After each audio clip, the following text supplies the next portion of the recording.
Just as Elidibus had said, our form is too incorporeal to interact with anyone situated in Elpis. No matter what sort of gestures or obscenities we shout, they do not glance in our general direction. Interacting with the world here is going to prove more difficult than we'd initially thought. In fact, we can't even exit this building until another person opens the door for us. We are stranded and truly out of options, until two somewhat familiar ancients arrive at Elpis at the same time we did. That voice, we can recognize it anywhere. It's Emmett Selk. His gaze meets ours, and it's as if he can see us. Our suspicions are confirmed when they both stop themselves from leaving to question our existence.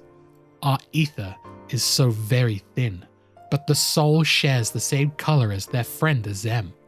Emmett is guilt-tripped into lending us a shred of his ether, and with his help we are given a corporeal form.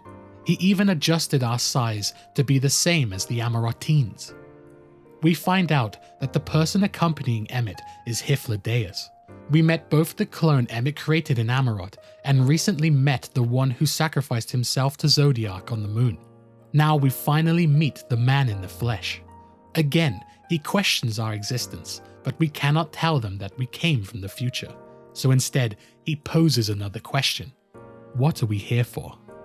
As luck would have it, both parties have arrived on the same day to do the same thing. Meet with the chief of Elpis, Hermes.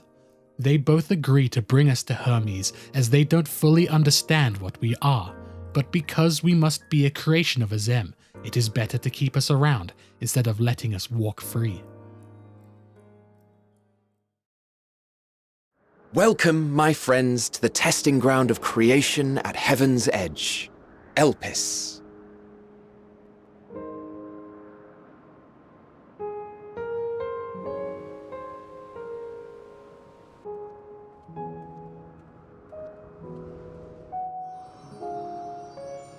This presence.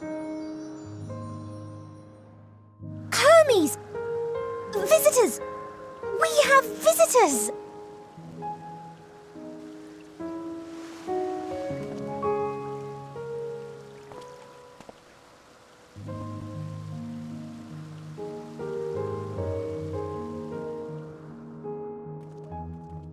Elpis, a place long forgotten to all in our time. Ancients can give concepts shape with the use of ether. This is their creation magic. Anyone can conceive a concept, but they all must undergo evaluation at the Bureau of the Architect. Part of the evaluation process is to send the concepts here to Elpis for an in-depth observational study. Hyflodeus fashions us a robe that matches the other ancients here. Though it is just a disguise, anyone who actually takes an evaluated look at us will realize our ether is so very thin when compared to even a child. Our cover story is that we are a familiar of Azem. That should give us the benefit of the doubt for any outlandish behavior we do. We find Hermes and he is accompanied by a familiar. Her name is Meteon, which means shooting star. She is unable to communicate with words as she wasn't created to do so, but she can use telepathy, and does so to introduce herself to us. Emmett Selk interrupts the pleasantries and states that he has come on official business. Hermes was aware of this fact and will start the conversation right after he returns the Ambistomas home. Hold on a second. One of them is missing. While they may look like aquatic creatures, they are in fact imbued with the powers of flight. The Ambistoma got himself stuck up a tree, and Hermes rushes over to save itself from a nasty fall. Though he is the chief of this entire facility, he seems quite laid back and clumsy. Somehow, he managed to get himself stuck in the tree, and the only way down was to support his landing with his face. With this side tangent over, we return to the official business. The business that is. The current seat of Fandaniel has decided to stand down and has instead appointed Hermes as his successor.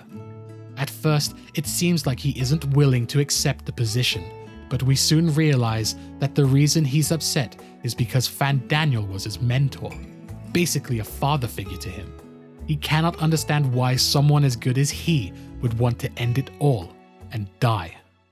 The word die wasn't used in the time of the ancients, as they are beings who can live forever if they wish to. The current Fandaniel intends to return unto Ether by his own volition.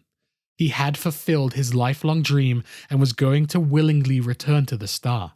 As all beings born from the star, they spend every waking moment for the betterment of it. Once their dreams are fulfilled, they can choose to return to whence they came. It is meant to be a happy conclusion to one's life, for it is a beautiful moment to behold. But not to Hermes. Meteion notices how he is feeling and starts acting strangely. He states that he has upset her and asks us to take her outside to give her some fresh air. To try and distract herself, we start playing a game.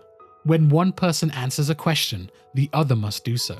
So at first, she brings us to an ancient who tells us everything about Elpis. Pretty much the same thing Hyflodeus said to us, but in a bit more detail. In return, she wants to know where we came from. All we can tell her is that we came from far away. It is her turn again, and she tells us that she can read minds. She is able to feel the emotions one feels and project her emotions outwards into intentions, which all living life forms then convert into her words.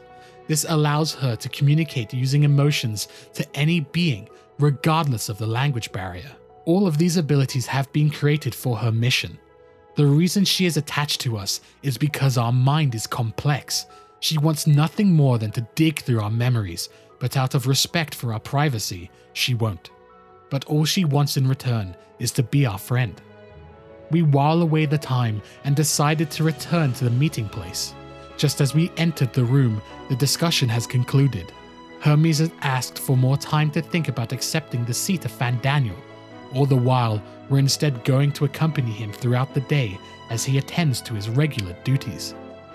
During his duties, Hermes poses us a question. What is the difference between living beings and arcane beings? It is that of the soul. Though the ancients can create beings, they cannot bestow a soul upon them. But what does that mean? The arcane beings do not have a soul, but that does not mean that they do not want to live. Look at how these beings of pure lightning ether gather and feast when fed. Sure, they can't communicate with words or express their thoughts and feelings, but the way they act and express themselves without words speaks volumes. Their silence doesn't mean that they do not possess the ability to think. They seek to perpetuate their existence, to survive. Meteion may not have a soul, but at the end of the day, all that matters to him is that she is her. Nothing more, nothing less. While meeting the primogenitor of all Gobu, which is known as an Ampelos, we spot an Elpis flower out of the corner of our eye. They were a happy accident that happened to be created by a researcher who loved flowers. It reacts to the ambient emotion nearby but never loses its white glow, as the emotions here are always the same. The explanation he gives is similar to Nidana's explanation of Akasha, but to him it is known as Dynamis, and those beings who can manipulate Dynamis are known as Entelekis, such as Meteion. That is why her ether is so thin, to allow her to interact with Dynamis to a greater extent. The reason why Hermes created such a being is because he wishes to traverse the great expanse of space. He hypothesizes that while Dynamis is the stagnant energy here on Etheris, it is the abundant one outside in space. Therefore, Meteion needs to be able to control it if she is to make the journey. Hermes is a man with a big heart. Just as we saw before with his mentor's death, the concept of death is something that weighs heavy on his mind. He sees every etheric creation as more than just a tool. They are a living thing. His colleagues urge him to return them all to ether and start again from scratch when one isn't performing exactly as it should. To scrap one would be, in essence, the same as tearing a page out of a tome and starting anew. But to him, he believes he owes it to them to have a chance to survive. That is why when he went out of his way to help the Charybdis, he nearly performed the shameful act of transforming oneself until Emmet stepped in to aid the beast. It also happened again with the Ikaion, wolves bathed in flame who are deemed unfit for life. No matter how many they create, no matter what the circumstance, they terrorize the nearby ecosystems. They even applied Kairos to them, a form of memory-altering technology, to give them a clean slate, and it did not matter. It did not work. While others may be unaware of his feelings, Meteion is not.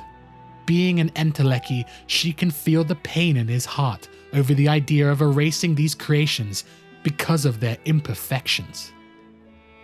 As others discuss the future of the Ikeon, we are accompanying Meteion outside, and she decides that she wants to show him some flowers to help cheer him up.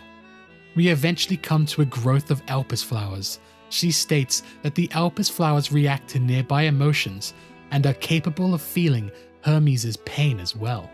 They turn dark around him, yet they are always pure and white for everyone else here. Yet she becomes intrigued when we reveal to her that we can make the flowers change color as well. So much so that this will be the flower she chooses. We await Hermes outside, and once he finishes, we bring him to the Elpis flowers. The thoughts of our pain comes to our mind, causing the flowers to change from their pure, white glow to a dark, purple hue, thus proving to him that he is not alone. He is not the only one who has known pain and suffering. I see Meteion has shared much with you.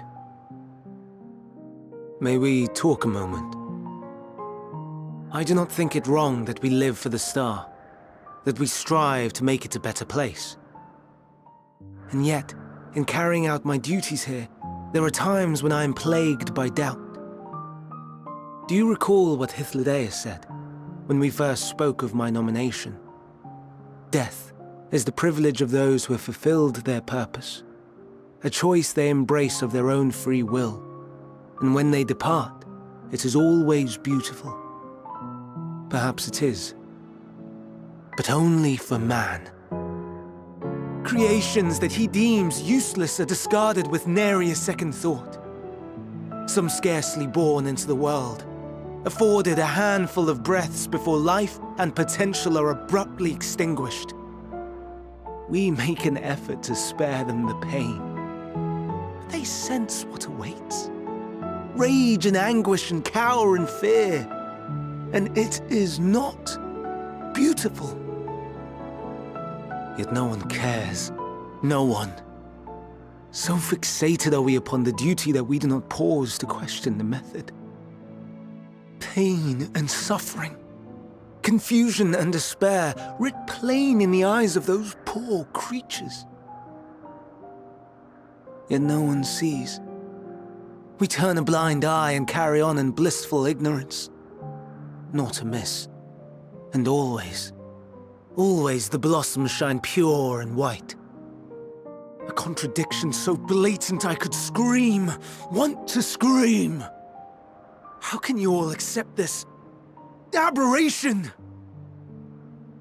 Then I wonder, am I the aberration for thinking thus?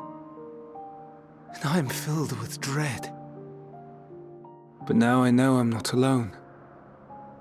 Not the only one for whom the flowers weep.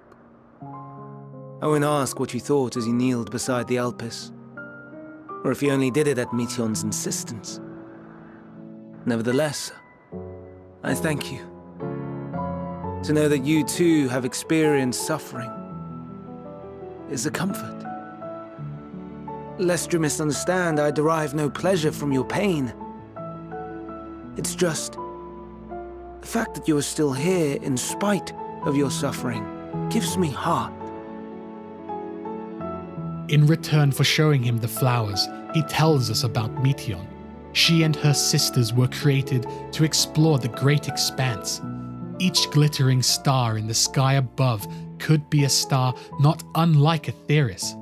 For them, there is no greater purpose than to live for their world. But what do the other worlds live for? What gives their life meaning? That is what he wishes to find out. Her sisters were sent off on their mission not too long ago. Therefore, he doesn't have anything to report as of yet. Once he does, we'll be the first to know. It was getting late, so we rested for the morrow. Hopefully, last night helped clear his head, because today is going to be difficult. The Ichaon as a concept were deemed unfit for release into the wild. They will be forever preserved within the Bureau, but the ones that exist now must be returned to Ether. Everything should have been handled by Doros, but somehow 3 of them managed to escape. Emmett and Hyphlodeus will deal with the 2, and together with Hermes, we deal with the other one. It is Hermes who delivers the final blow. After its defeat, he races towards it and cradles the beast's head in his arms, begging for its forgiveness, for it is they who failed him. In its final moments, he delivers its last rites. May you and your kind find peace. Wherever your souls may drift in the underworld, may you find tranquil seas. Be not forgotten. In concept, endure to reclaim form, and one day live again. Serve not the star or any purpose save your own. Live again if that be your desire. Hate if that be your want. We are worthy, but leave your suffering behind. Lay down your burdens. Be born anew. Fly high. Fly free.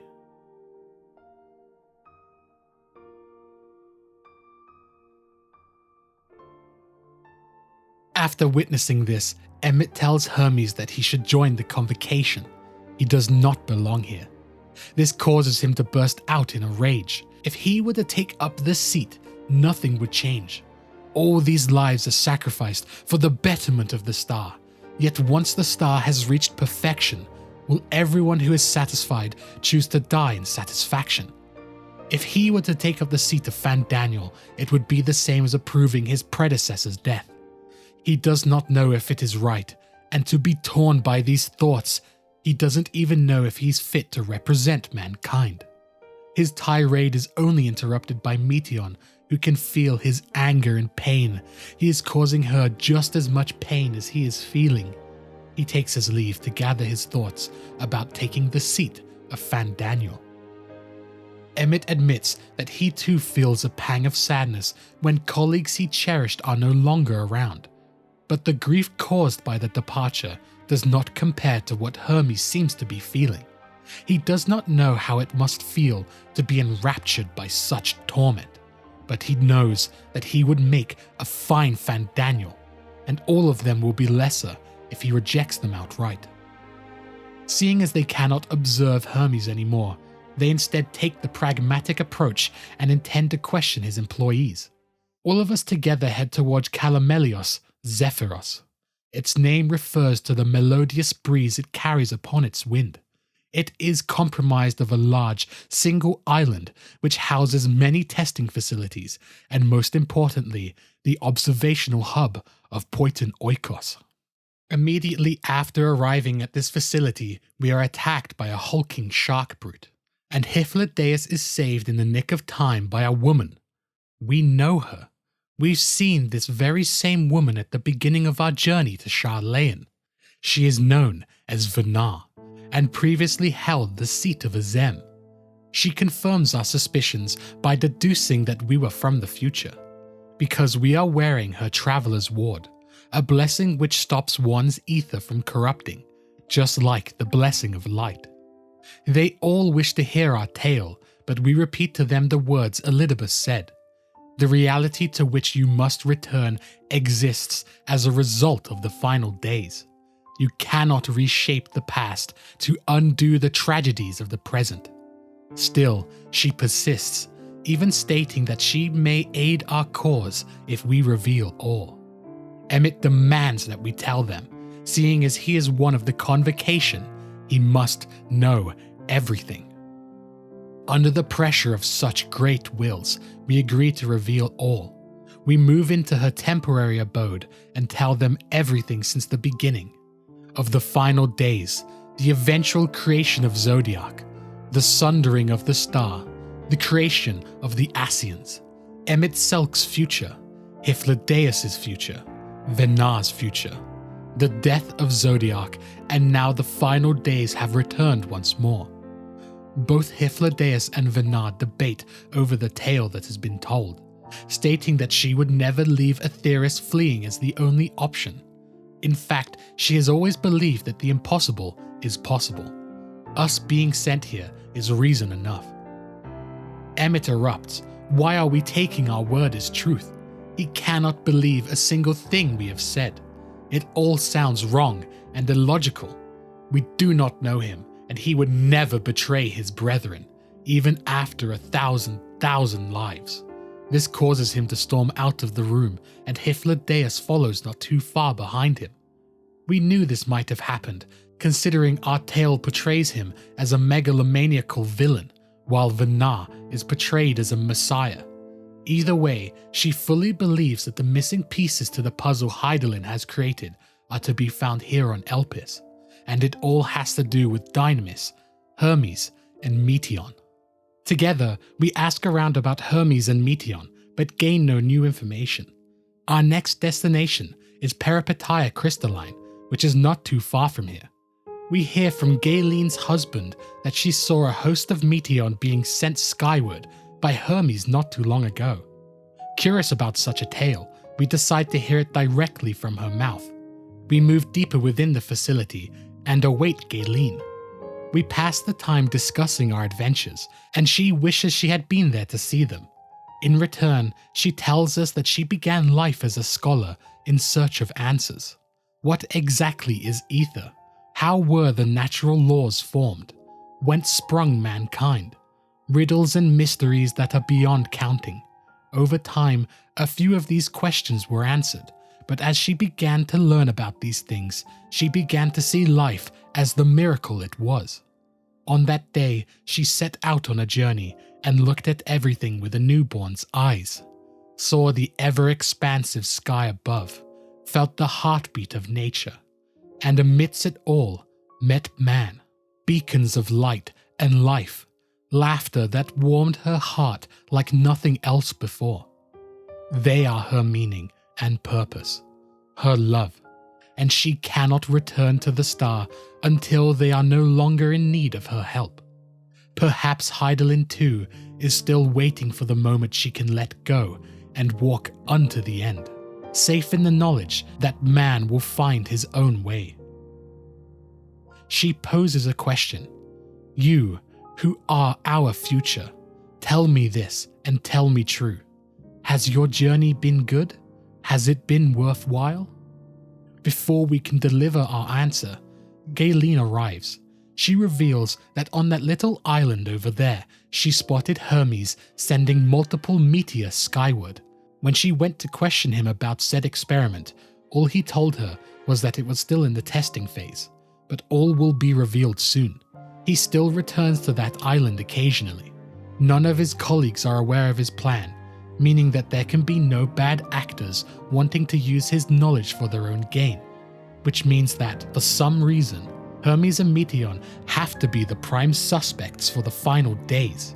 But why? We need to find out their motive.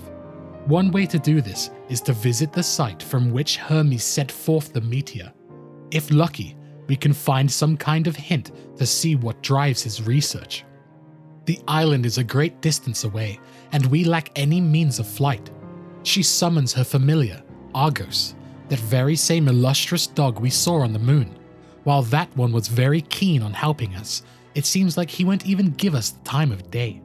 The only way to open Argos's heart is to spar with Venat. If he likes what he sees, then he'll be convinced to share his ability of flight.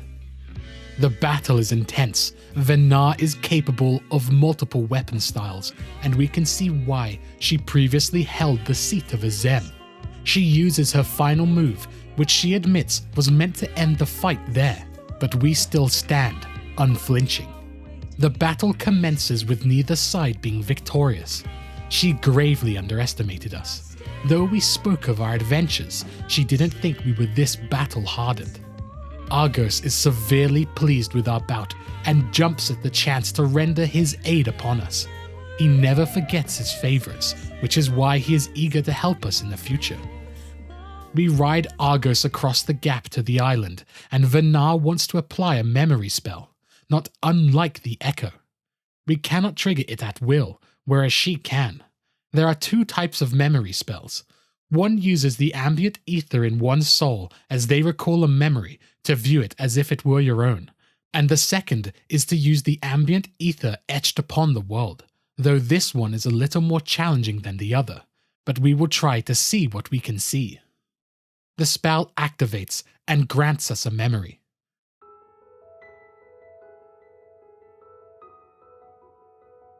Meteion and Hermes receive a report that the survey will be finished in 108 cycles. Their experiment is indeed going well. Soon, they will know what drives other life forms forward, what gives them purpose. Then, once an answer has been achieved, he will share it with everyone, and hopefully, the star will become a better place, not only for man, but for all life. Once Meteion's sisters return the report, it will be up to Meteion herself to journey across the great expanse, and as she returns older and wiser, they will have a celebration to mark her homecoming. He will gift her the most beautiful flower one can give. The memory ends here. We both agree that Hermes is a kind, gentle soul.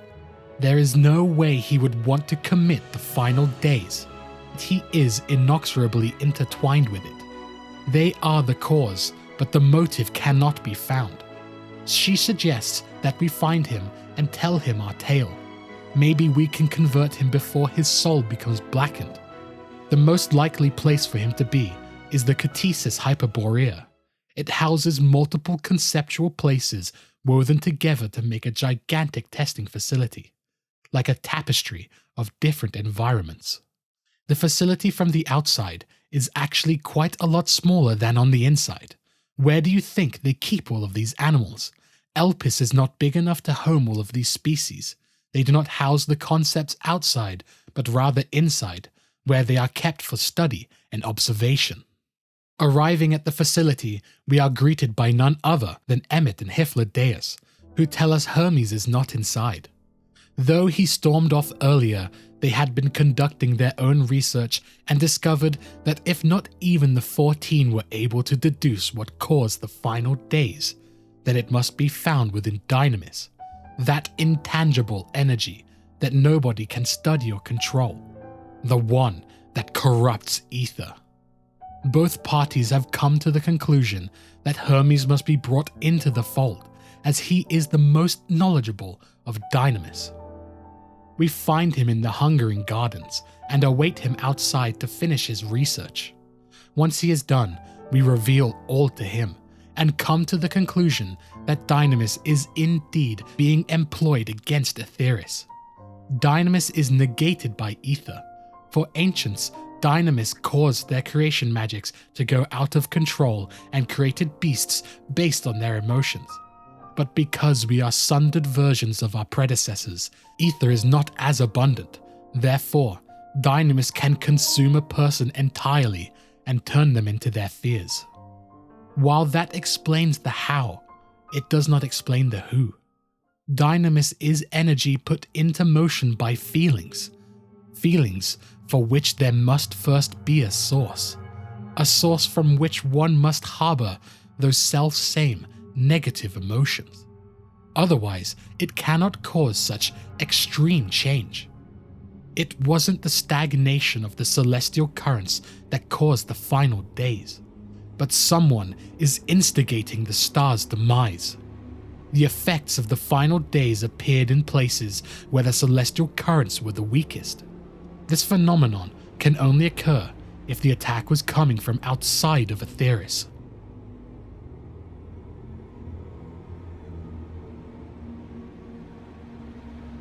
Greetings. Can you hear me? Do not be alarmed. I mean you no harm. I wish only to hear your words, share your feelings, know your thoughts. May we please be friends, executing scheduled task, suspending individual self and connecting to shared consciousness. Connection established. Commencing status report.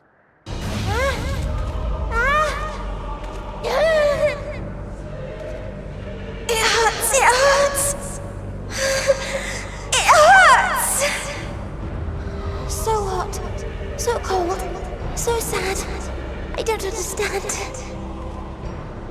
stop. Please, make it stop. Steady, Meteion. Steady. So scared. So lonely. The pain. It's too much. Why? Why do we?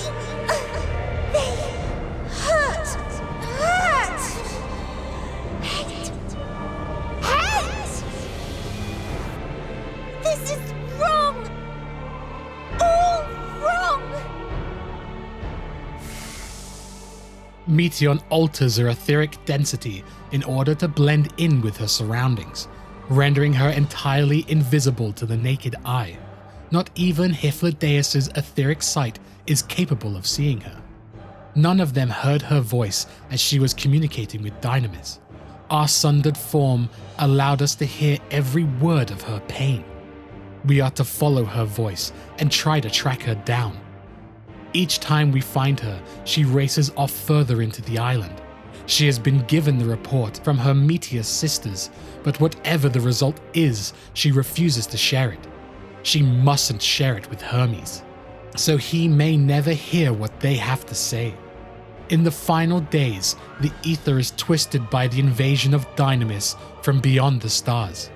Its progress was intensified by feelings of fear, despair, and anguish. We do not like the look of where this is going.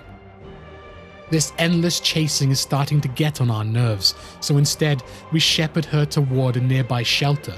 Thus, with no way of getting out, she suspends her individual consciousness, and the shared mind begins revealing its report.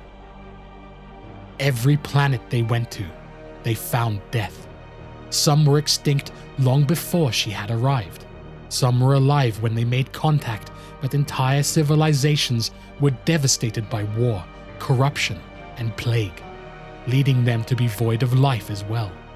The question Hermes posed her is flawed. He asked her to find out what gives other life forms meaning. Yet, what answer will she come to if she cannot find anyone alive to give an answer, or if those she finds are at war with one another until not a single soul remains and the terrain is flattened? She must be taken to Amarot and assessed before she can do anything drastic. Hermes agrees, but before restraining her, he remembers what he said to her, that he'd listen to her report in its entirety, no matter how bad it was. And that is what he will do. He transforms his corporeal form into a being capable of flight, and flies towards Catesis Hyperborea, with Meteion in hand. He will hear the end of her report before anything is done, and that's that. He is well within his rights to hear the report she has for him, but what we need to hear is his answer. Whatever he decides to do at that moment may be the catalyst for the final days. The most extensive facility in Elpis, Catesis Hyperborea, is a sprawling complex of magically simulated environs. Concepts awaiting evaluation are brought here for the last stages of observation, and upon meeting the appropriate criteria are finally released into the world at large. Determined to not surrender Meteion, it is within this facility that Hermes has taken refuge, and you and your companions must find and confront him if you are to shed light upon the truth of the final days. Hermes awaits us at the peak of this facility. Though he tells us to leave, he doesn't want to be forced to fight us. We will not leave without Meteion in our hands. We will have to contend with every living creature that bars our path. Would it be that we could avoid such needless bloodshed? The first menacing concept we must face is the Lisa, a type of bipedal wolf that is known for its cunning. The creator of this concept is unknown, however, as they shortly disappeared after submitting it. Its defeat allows us to venture deeper in the facility. Again, Hermes warns us to stay away, but we ignore his words. The second concept we confront is the Ladon Lord, a multi-headed bipedal serpent, not unlike the Ophion. It uses its flaming breath to scorch birds from the sky and prey on them. Its official release has been delayed as it has the tendency to destroy its surroundings when excited. After its defeat, we go deeper still.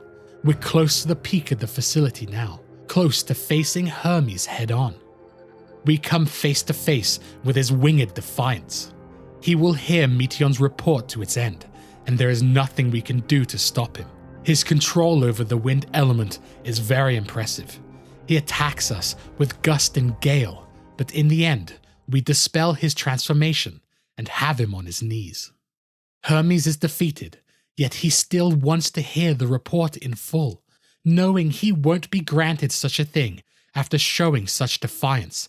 He asks her, in their last moments of freedom together, if there was any happiness in that great expanse. What was their meaning of life? What Meteion says in response is thus: "We conducted our search as per your instructions. We scoured historical records, communed with the spirits of the deceased, heard the final testaments of the dying, welcomed their shadowed hearts into our own. One race had striven to create a world bereft of animosity. They renounced relationships to avoid interpersonal strife, and in doing so, brought about societal collapse. One race had renounced war and devoted itself to the enrichment of its people. They were conquered. Though they destroyed the enemy in reprisal, they could not regain their former glory. One race had concluded that finite time was the root of all woes. Aspiring to shatter its shackles, they went in search of infinity. They discovered nothing is infinite, that neither time or death can be cheated. Disillusioned, they gave up on the future and themselves. One race had discarded all things that gave rise to sorrow, hoping to only have joy. They found joy lost its savor in absence of sorrow, and lost their will to live. Though worlds apart, these people shared a belief, the belief that they had tried their best, that they had tried to fulfill their potential with every step and success, in the course of which they learned the truth. That they would never be free of fear and sorrow, anger and despair, of loneliness, so long as they yet lived. Even now, their souls cry out for oblivion, and to this song of anguish, I lend my voice. We lend our voice. O beloved mankind, shimmering jewels of beautiful Aetheris, rejoice, for we will free you from the cruel yoke of existence. There is no need to struggle in vain, for nihility awaits salvation. You will know peace and serenity, and it will be beautiful. We will make our nest at the edge of the universe, and there, in the dark dead worlds, hoard sorrow and suffering. There we will sing, our chorus ever louder and ever clearer, that our song may reach even this ether-shrouded star. Such is the answer we have found in the stars. Such is the gift we now offer to Aetheris. Upon hearing these words, Hermes came to a conclusion. He casts a spell to bind all of us in chains. In the name of the star, they have discarded countless creations that they have deemed flawed. What if mankind itself is flawed? Then does it not stand to reason that we should be discarded? As chief overseer of Elpis, he will make a judgment on mankind's fitness to exist. If they can overcome the final days, fight against the coming end, and learn to value all life, then they will live. Otherwise, they will perish from the star. To make this determination fair, he activates Kairos, the memory-wiping technology he spoke of earlier. He intends to wipe away all of our memories since we arrived at Elpis. All we'll remember is that Meteion's shared consciousness became unstable, and her existence dissipated with a burst, causing Kairos to malfunction and activate. This will give Meteion a fair shot at wiping out mankind. Venat is the first to break free from her binds and tries to stop them. She is blocked by Hermes, and Meteion flees into the sky above, her destination being the edges of the universe where none can reach her. With his concentration shattered, the rest of our bonds faded. Emmett won't let up his assault, and Venat uses this time to give chase to Meteion. Just as she is about to make contact with her, she changes her form into that of a bird and slips from her grasp. In her final moments, she attaches her ether to Meteion. She may escape us this day, but eventually, we will come for her. Hythlodaeus tells us that while they may forget their memories, we cannot. We came here to learn about Dynamis, and we have found the root cause of the final days. It is paramount that we escape. There is a confluence of ether over here. If he unleashes his bow at this exact point, it'll create a hole in Catesis Hyperborea, allowing us to escape with our memories intact. Hermes overhears this and apologizes for what he is about to do. He tries to attack Hythlodaeus, but we get in front of it and block it with our body, sending us plummeting toward the ground below. Emmett snaps his fingers and tears a rift open on the opposite side of where we were. The confluence exists nowhere. It is created by an exceptional amount of ether coming into contact with the edge of this facility. Hythlodaeus isn't even capable of destroying a confluence. Everything was a big gamble that they were hoping he'd fall for, and he did. This allows us to ride Argos with Venat towards the rift, meaning we will both keep our memories. In the final moments before Kairos activates, Emmett tells us, "Even now, I do not believe your tale. I would not suffer us to walk such a wretched path. Still, if it must be said, do not squander it. The legacy I leave you."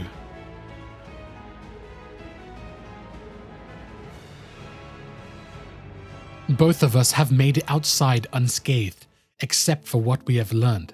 Every other star in the universe is dead and gone. It's just as Midgardsormr said. Aetheris was the sole shining bastion of hope in the stars. This knowledge can lead some to despair, yet we must remain steadfast. She has placed an enchantment upon Meteion, which will allow us to follow her trail. It will not be an easy feat to track her down, but thanks to Emmett and Hythlodaeus' sacrifice, all is not lost. We remember. So long as we remember, our fates remain ours to shape. The first thing we do is ascertain the situation outside of Catesis Hyperborea. We use Argos' ears and eyes as if they were our own, and observe. Hermes, Emmett, and Hythlodaeus have all forgotten everything that happened in the last 7 days, and all they can remember is what Hermes said they would remember. That Meteion's sudden dissipation caused Kairos to activate and wipe their memory. It's most likely Hermes will not create any more entelechies, as he should blame this whole incident on himself. Instead, he would distract himself in the seat of Fandaniel and fulfill his role against the final days. Our next course of action is to not try and convince Emmett and Hythlodaeus of the memories they have forgotten, but to use our knowledge against the final days, in our time and hers. Which brings us back to the beginning of our journey here on Elpis. She will use this gate to return us to our time. Meteion is now free to pursue her designs. Soon the final days will be upon them. They must prepare and secure their escape, and she cannot let the knowledge of every star in the universe being dead spread, otherwise there would be panic. She will instead look for allies beyond the convocation. If she were to reveal all that truly happened that day, there would be 2 outcomes. The first being whether or not Hermes will stay our ally upon hearing her words, and the second being the seclusion of Hermes from the convocation. In doing so, they deprive themselves of a great mind who will help forestall the coming calamity. To rise against Hermes' challenge and defeat the despair and anguish Meteion wishes to place upon us, we must unite all and prepare for the struggles ahead. As long as mankind believes in himself, there is nothing we cannot achieve. We shall not give up. When we return to our time, there is no telling what kind of butterfly effect might have happened for having such a big part to play here in Elpis. Or we could get lucky, and because our friends' memories were erased, nothing could have changed. We cannot know until the moment is at hand. We must strive to do our best, taking nothing for granted as we walk our path. A path we will walk together to the end, As we move forward, so too shall she, as will all resolve to fight for the morrow. Once mankind has found the strength to stand against despair, we shall silence the song of oblivion, once and for all. She who sings it will learn our journey is far from over. Fare you well, my light of the future, till we meet again. Venat sends us back to our time, and we begin hurtling through the ethereal sea. We see memories of the future. One has Hermes accepting the seat of Fandaniel. Suddenly, the memories turn red hot, and we collide with Venat's memories of the final days.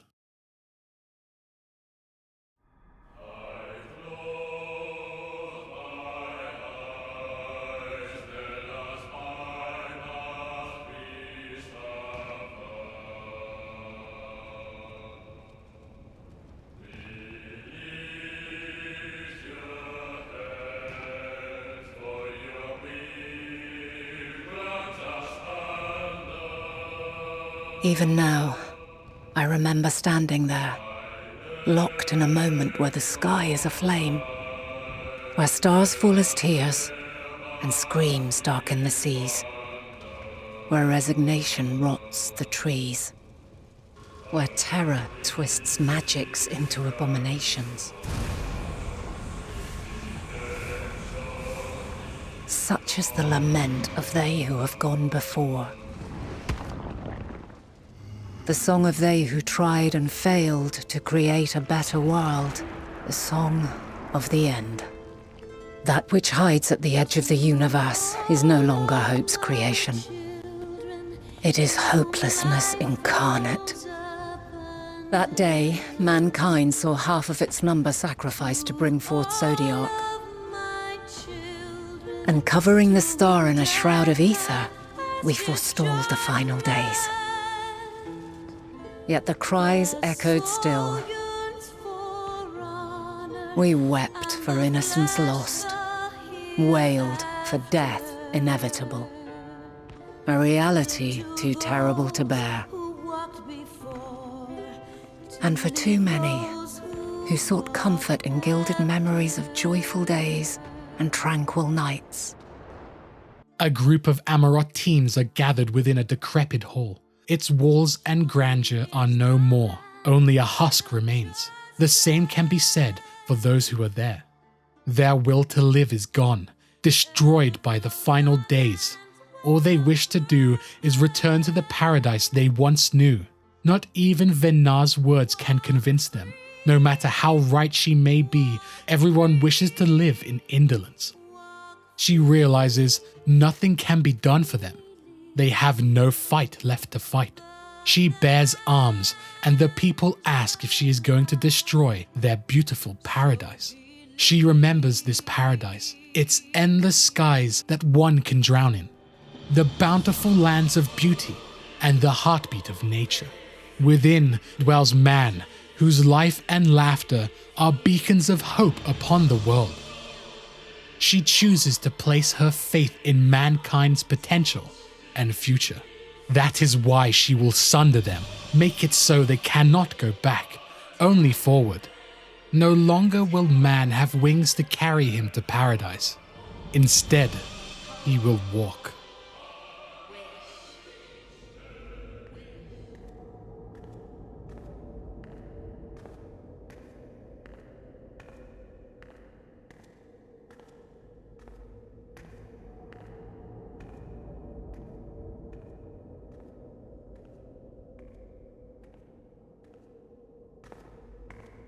All is excruciating pain. I breathe fire and torment. I birth a world of suffering, to mire and plague.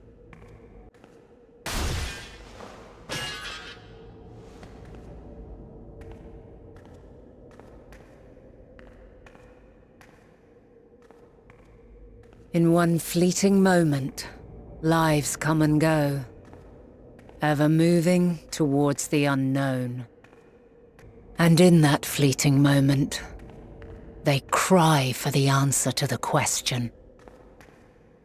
Why Given life, are they meant to suffer, to die?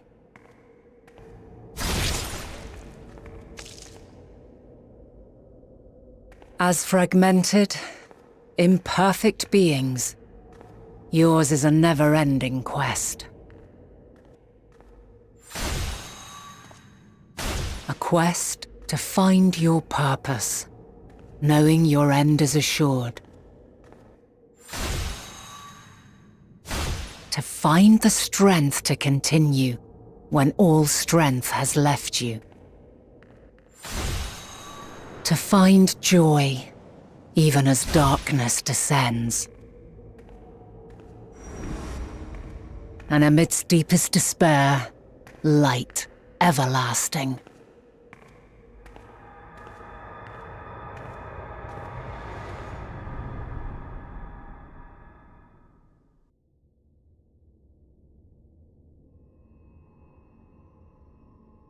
A conjunction has begun to form, an intertwining of your time and mine.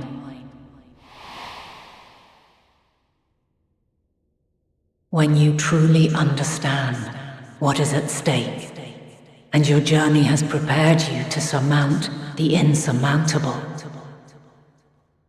then shall I honor the promise made in another time, another age.